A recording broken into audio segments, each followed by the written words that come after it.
प्यारे बच्चों, current solutions 2.8 में आपका स्वागत है।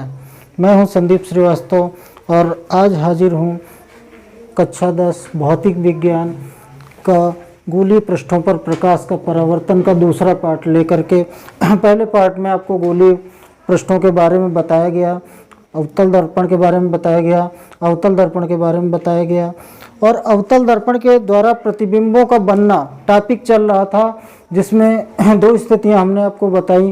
पहली स्थिति थी जब वस्तु अनंत पर स्थित हो, तब बताया गया कहाँ पर प्रतिबिंब बनता है, कैसा बनता है। दूसरी स्थिति आपको बताई गई जब वस्तु अनंत और वक्रता केंद्र C के मध्य स्थित हो, तब कैसी वस्तु बनेगी, वो प्रतिबिंब बनेगा और कहाँ पे बनेगा। अब तीसरी कंडीशन से दोस्तों आगे देखेंगे, बहुत कायदे से बड़ा ध्यान दे के समझेंगे। बेस है ये आपका साइंस का, यहीं से अगर बेस आप मजबूत बना के चलेंगे तो आगे के क्लासेस में कोई परेशानी नहीं होने वाली।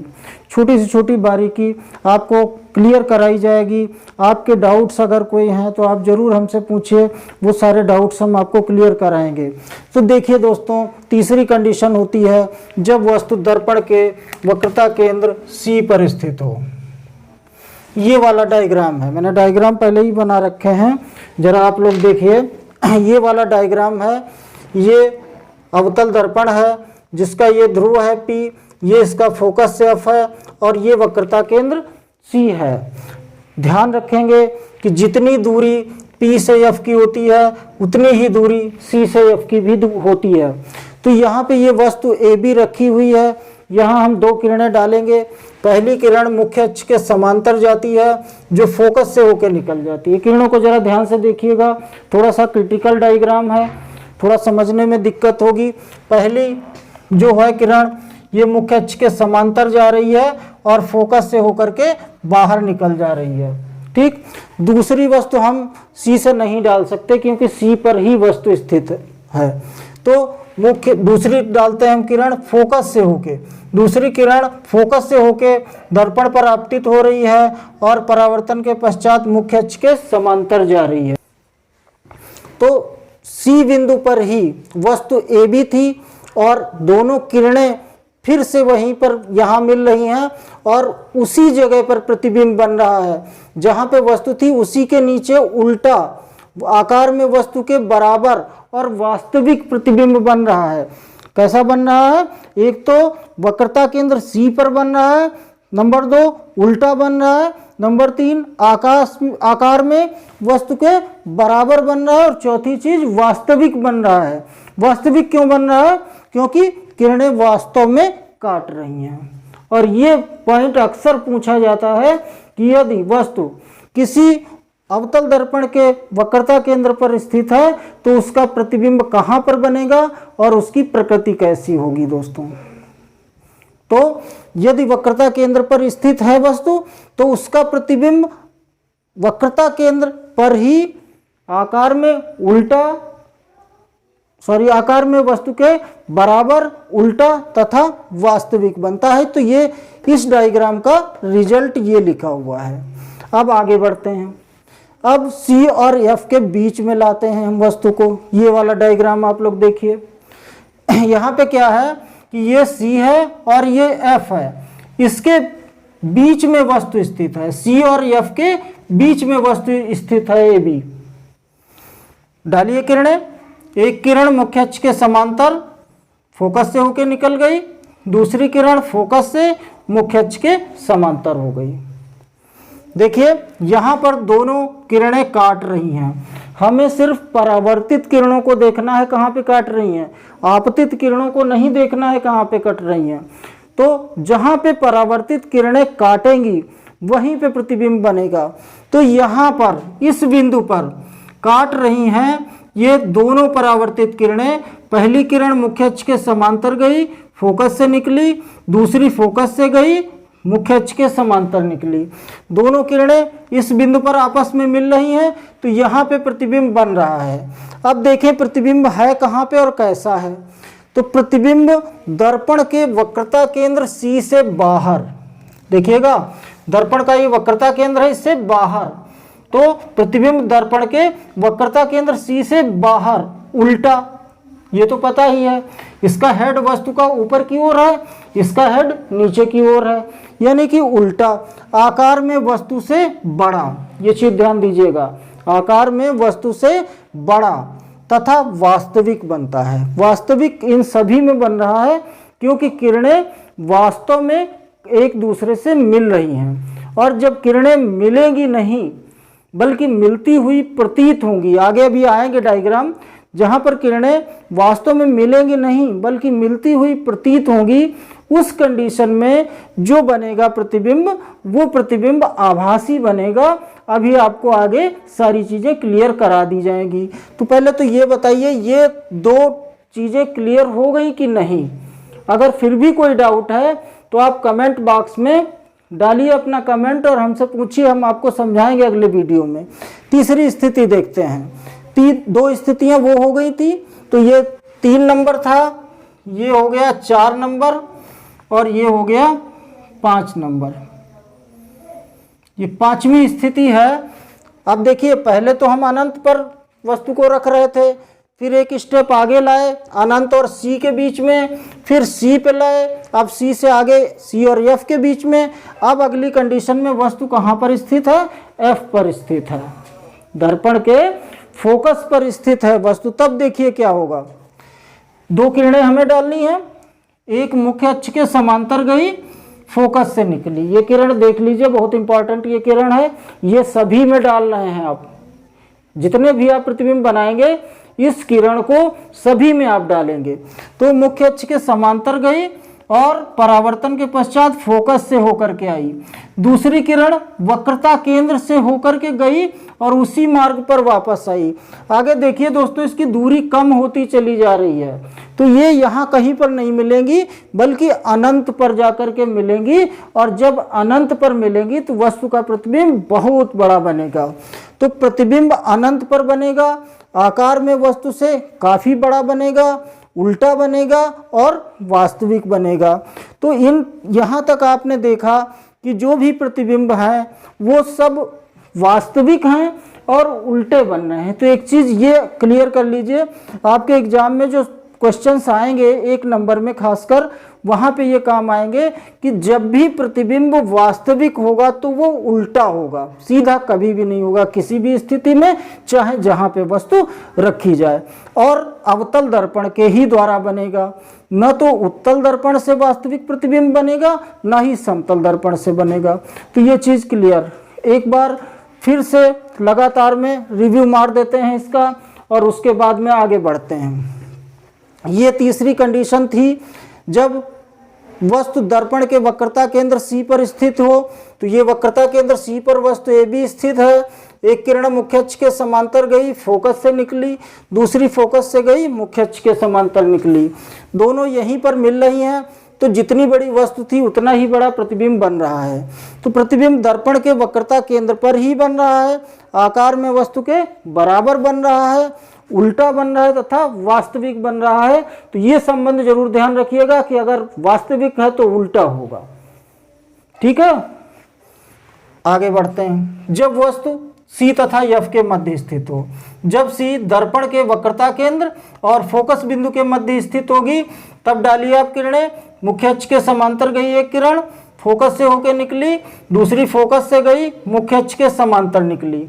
दोनों कहाँ पे मिल रही हैं? वक्रता केंद्र सी से बाहर मिल रही हैं। जहाँ पे दोनों मिल गई वहीं पे प्रतिबिंब बना दिया। वस्तु थी ए बी, प्रतिबिंब बना ए डैश बी डैश। अब देखिए, प्रतिबिंब चित्र को देखने से ही क्लियर हो जाएगा। अगर आपने चित्र बना लिया तो प्रतिबिंब फिर बताने में कोई दिक्कत नहीं, रिजल्ट लिखना बड़ा आसान होता है। देखिए, प्रतिबिंब दर्पण के वक्रता केंद्र सी से बाहर, या लिख सकते थे कि प्रतिबिंब दर्पण के वक्रता केंद्र सी तथा अनंत के मध्य में, ये भी लिख सकते थे। उल्टा है, आकार में वस्तु से बड़ा है, देखने से लग रहा है, और वास्तविक है। वास्तविक क्यों है? क्योंकि किरणें वास्तव में मिल रही हैं। तो ये हो गया। अगला 5वां देखते हैं। जब वस्तु F पर स्थित हो, जब वस्तु दर्पण के फोकस F पर स्थित हो तब क्या होगा? देखिए, ये वस्तु ए बी स्थित है, दर्पण के फोकस F पर। एक किरण मुख्य अक्ष के समांतर गई जो कि परावर्तन के पश्चात फोकस से निकली, दूसरी किरण वक्रता केंद्र से जाती है उसी मार्ग पे वापस आती है। तो दोस्तों यहाँ कहीं पे भी ये नहीं मिलेंगी, ये जाके अनंत पर मिलेंगी। और जब भी किरणें अनंत पर मिलेंगी जाके, तो प्रतिबिंब बहुत बड़ा बनेगा। तो प्रतिबिंब अनंत पर आकार में वस्तु से काफ़ी बड़ा, उल्टा तथा वास्तविक बनता है। तो ये 3 कंडीशंस ये क्लियर हुई। पिछले वीडियो में 2 कंडीशन वो क्लियर हो गई थी। अब एक स्थिति बचती है अवतल दर्पण के लिए और बाकी उत्तल दर्पण के लिए। अभी मैं इसी के बाद आपको बता रहा हूँ। तो अब देखिए कौन सी स्थिति आएगी। अब F और P के बीच की एक स्थिति बची है कि जब वस्तु F और P के बीच में स्थित होगी, वो कंडीशन बची है। उस कंडीशन को और देख लेंगे। फिर सिर्फ एक चित्र होगा उत्तल दर्पण के लिए और प्रतिबिंबों का बनना समाप्त हो जाएगा। और उसके बाद आएगा यहाँ पर एक बड़ा ही महत्वपूर्ण डेरिवेशन कि उत्तल दर्पण के लिए UVF में संबंध और अवतल दर्पण के लिए UVF में संबंध। ये 2 डेरिवेशन होने हैं। मैं बोर्ड पे आपको कराऊंगा, एक एक शब्द क्लियर आपको समझाऊंगा, कहीं पर भी कोई दिक्कत नहीं होगी। बस दोस्तों क्या करना है, वीडियो को लाइक कीजिए, अपने दोस्तों को शेयर कीजिए और अगर चैनल पर नए हैं तो सब्सक्राइब कीजिए। आप लोग इसका स्क्रीनशॉट लीजिए, उसके बाद हम आगे आपको बताते हैं।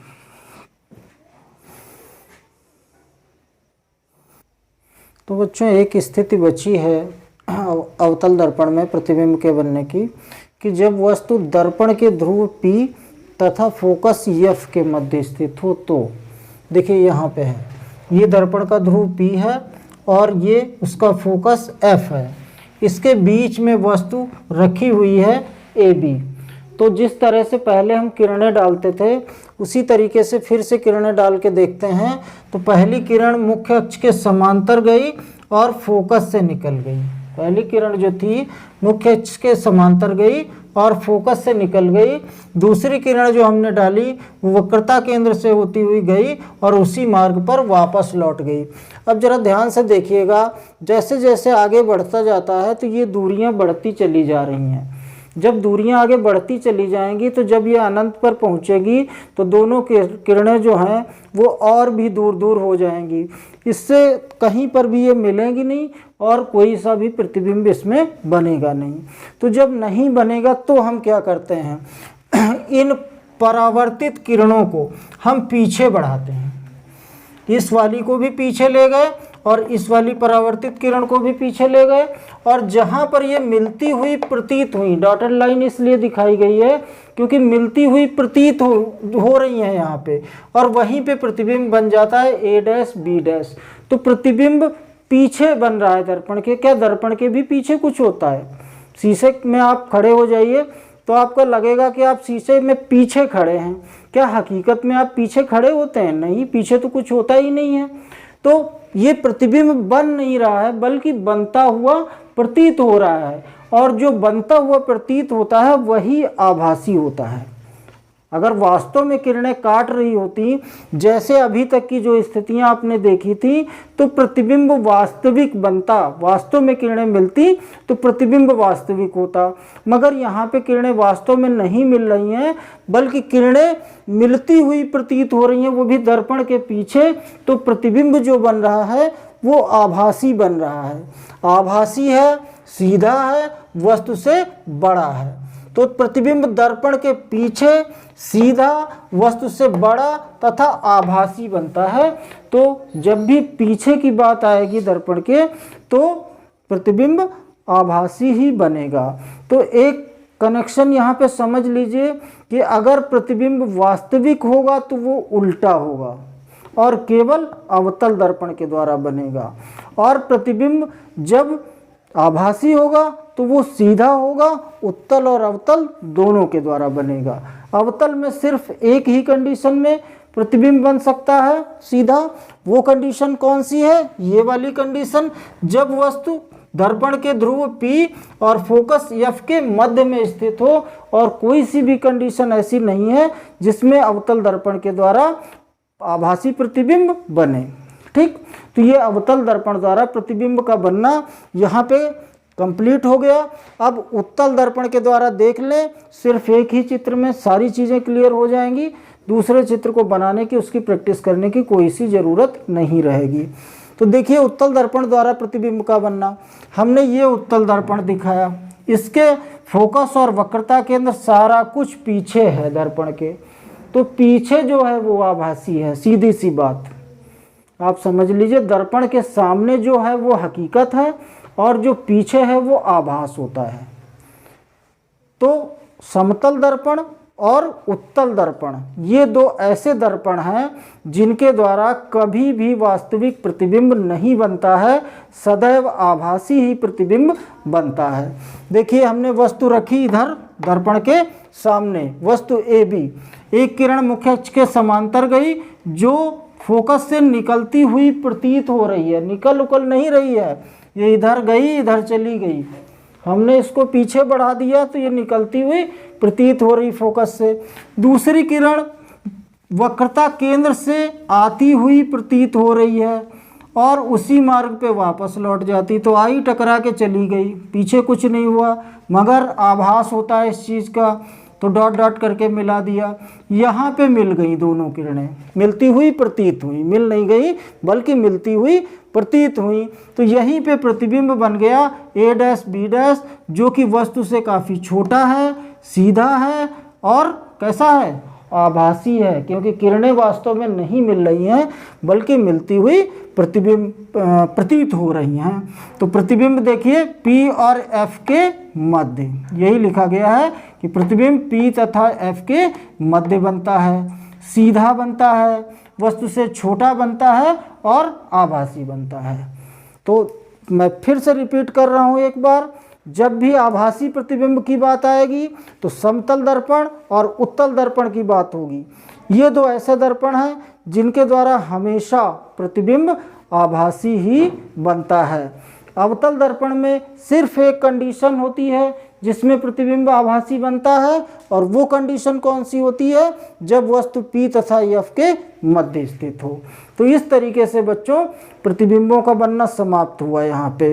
अब देख लीजिए कि गोलीय दर्पण के लिए चिन्ह परिपाटी क्या है, यानी कि जब हम दूरियां लिखेंगे तो चिन्ह कैसे लगाएंगे, कहाँ पे हम माइनस लगाएंगे और कहाँ पे प्लस लगाएंगे, वो सेम रहेगी चाहे उत्तल दर्पण हो चाहे अवतल दर्पण हो।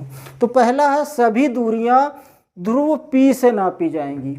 पहला जो नियम इसका होता है कि जितनी भी दूरी आप नापेंगे सभी भी के कहाँ से नापेंगे, P से नापेंगे, पहला नियम। दूसरा नियम दर्पण के ध्रुव P के दाहिने ओर की दूरियां, जो ध्रुव है इसके दाहिने तरफ की दूरियां जो होंगी वो पॉजिटिव होंगी, धनात्मक होंगी, और बाएं तरफ की जो दूरियां होंगी वो ऋणात्मक होंगी, निगेटिव होंगी। ये जैसा है यहाँ पे, इसके दाहिने तरफ ये है तो ये पॉजिटिव होगी, धनात्मक। ये जहाँ ये है P, इसके दाहिनी तरफ ये जो दूरी है ये धनात्मक होगी, मगर इससे बाईं तरफ की जो दूरियां हैं वो माइनस में होंगी, ऋणात्मक होंगी। दूसरी चीज़ देखिए, ये मुख्य अक्ष है, इसके ऊपर की जितनी दूरियां हैं वो धनात्मक होंगी, पॉजिटिव, और जितनी नीचे की दूरियां नापी जाएंगी वो ऋणात्मक होंगी, निगेटिव। तो इस तरीके से इसकी चिन्ह परिपाटी भी ये कंप्लीट हो गई। तो इसका आप लोग स्क्रीनशॉट लीजिए और उसके बाद मेरे डेरिवेशन रह जाएगा UVF में, उसको अगले वीडियो में बताएंगे। तो बच्चों कुछ चीज़ें बाकी रह रही हैं, इनको भी देख लीजिए, इनके भी नोट्स हमने तैयार कर दिए हैं। एक चीज़ ये थी, दर्पण के ध्रुव से वस्तु की दूरी को U तथा प्रतिबिंब की दूरी को V से डिनोट करते हैं। ध्यान रखिएगा कि जब दर्पण के ध्रुव से नापेंगे तो वस्तु की दूरी जो होगी उसको U से व्यक्त करेंगे, और जो दर्पण के ध्रुव से प्रतिबिंब की दूरी होगी उसको V से व्यक्त करेंगे। और दर्पण की फोकस दूरी के साथ इसका एक संबंध भी होता है, दर्पण के लिए अलग होता है, लेंस के लिए अलग होता है। जब लेंस आएगा तो लेंस बताया जाएगा। ये होता है 1/f बराबर 1/u प्लस 1/v। चूँकि प्लस का निशान है तो चाहे 1/v पहले कर लो चाहे 1/u पहले कर लो, इससे कोई फ़र्क नहीं पड़ने वाला है। अब इसका डेरिवेशन भी है आपके कोर्स में, तो उत्तल दर्पण के लिए भी है और अवतल दर्पण के लिए है। दोनों हम अगले वीडियो में कराएंगे क्योंकि ये वीडियो काफ़ी लंबा भी हो रहा है और थोड़ा सा हमें प्रॉब्लम भी महसूस हो रही है कुछ। और आवर्धन देखते हैं, इसको हम कह सकते हैं प्रतिबिंब का रेखीय आवर्धन, इसको रेखीय आवर्धन कह लीजिए, ज़्यादा अच्छा रहेगा। यह है रेखीय आवर्धन, इसको भी जान लीजिए क्योंकि न्यूमेरिकल्स लगेंगे इन सूत्रों पे कि किसी गोलीय दर्पण द्वारा बने प्रतिबिंब की लंबाई आई से व्यक्त किया जाता है इमेज, तथा वस्तु की लंबाई ओ ऑब्जेक्ट के अनुपात को लेंस का रेखीय आवर्धन m कहते हैं। तो यदि बताया जाए कि वस्तु की लंबाई इतनी है, प्रतिबिंब की लंबाई इतनी है, आवर्धन निकालिए, तो आवर्धन को आप आराम से निकाल सकते हैं। सूत्र दे रखे हैं कि m बराबर I/O निकल आएगा आराम से कि किसी गोलीय दर्पण द्वारा बने प्रतिबिंब की लंबाई तथा वस्तु की लंबाई के अनुपात को लेंस का रेखीय आवर्धन कहते हैं। ये डेफिनीशन हो गई इसकी, और ये सूत्र हो गया कि m बराबर I/O। अब आगे देखिए, इसका u और v के साथ भी संबंध है कि v तथा u के अनुपात के ये बराबर होता है, तो m बराबर दूसरा सूत्र हो गया v/O। ठीक है, अब जब ये इसके बराबर, ये इसके बराबर, तो तीनों एक दूसरे के बराबर, तो m बराबर I/O बराबर v/u। अब देखिए ये मात्रक है, इसका कोई नहीं होता है, क्यों? क्योंकि ये एक अनुपात है। यहाँ पे देखेंगे, मान लो सेंटीमीटर में ऊपर है, सेंटीमीटर में नीचे है, दोनों कैंसिल हो जाएंगे।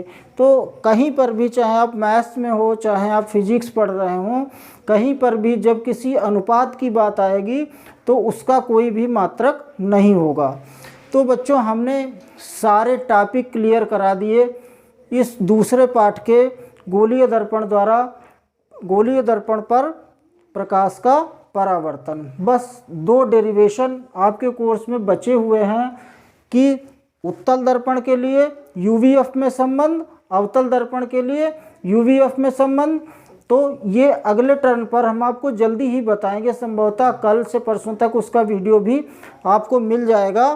तो इसी के साथ हम ये आज का जो है टर्न ये समाप्त करते हैं। अगले वीडियो में जल्दी ही मिलेंगे, तब तक के लिए धन्यवाद दोस्तों।